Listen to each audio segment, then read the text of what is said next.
ನಮಸ್ಕಾರ.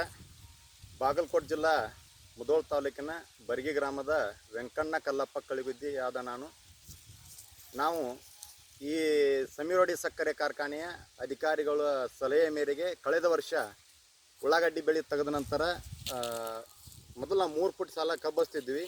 ಅವರ ಸಲಹೆ ಮೇರೆಗೆ 3 ಇದ್ದದ್ದು 4.25 ಫುಟ್ ಕಬ್ಬಿನ ಸಾಲ ಕೊರಿದ್ವಿ.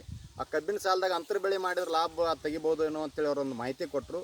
ಅವರ ಮಾಹಿತಿಯನ್ನು ಆಧರಿಸಿ ಅದರ ನಡು ಒಂದು ಕಡ್ಲಿ ಸಾಲ ಹಾಕಿದ್ವಿ. ಒಂದು 3 ಎಕರೆಗೆ 3 ಪ್ಯಾಕೆಟ್ ಕಡ್ಲಿ ಸಾಲ ಹಾಕಿದ್ವಿ. ಆ ಕಡ್ಲಿ 18 ಕ್ವಿಂಟಲ್ ಕಡ್ಲಿ ಆಯಿತು. ಆ ಕಬ್ಬೂ ಕೂಡ ಚಲೋ ಬಂತು. ಆ ಕಬ್ಬಿಗೆ ಅವರು ಹೇಳಿದಂತೆ 30 ದಿನಕ್ಕೂ 40 ದಿನ 60 ದಿನಕ್ಕಂದು ಅವ್ರದ್ದು ಸ್ಪ್ರೇ ಬರ್ತದೆ PSP ಅಂತೇಳಿ. ಆ PSP ಸ್ಪ್ರೇ ಮಾಡಿದ್ವಿ. ಆ PSP ಸ್ಪ್ರೇ ಮಾಡಿದ್ಕೆ ಅದು ಒಳ್ಳೆ ರಿಸಲ್ಟ್ ಬಂತು. ಕಬ್ಬು ಇಳುವರಿನೂ ಬಂತು. ಆ ಕಬ್ಬು ನಾವು ಉಳ್ಳಾಗಡ್ಡಿ ತೆಗೆದ ನಂತರ ಹಚ್ಚಿದ ಕಬ್ಬು ಇವತ್ತು ಫ್ಯಾಕ್ಟ್ರಿಗೆ ಕಟಾವು ನಡೆದೈತಿ. 65ರಿಂದ 70 68 70 ಇಳುವರಿ ಬೆಳಕತೈತಿ.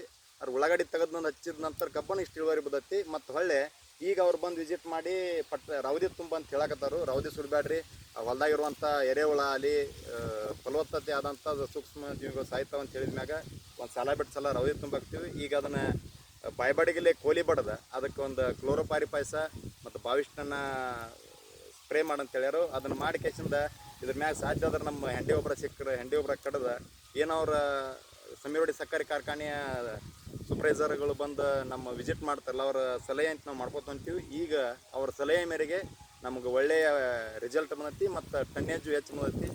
ಅವರ ಮಾಹಿತಿ ಅಂತ ನಾವು ಮಾಡ್ಕೊತಂತೀವಿ. ಒಂದು ಒಳ್ಳೆಯ ರಿಸಲ್ಟ್ ಬಂದೈತಿ ನಮ್ಗೆ.